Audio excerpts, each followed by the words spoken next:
পটল চিংড়ি একবার এইভাবে বানিয়ে দেখুন, বারবার বানিয়ে খাবেন।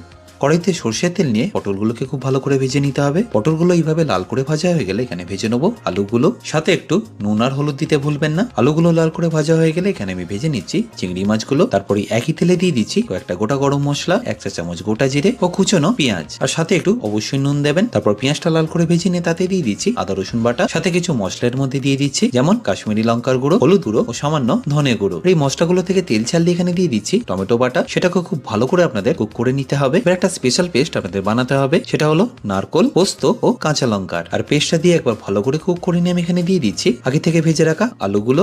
আর গ্রেভির জন্য জল দেওয়ার পরে অবশ্যই এখানে নুনটা একবার দেখে নেবেন।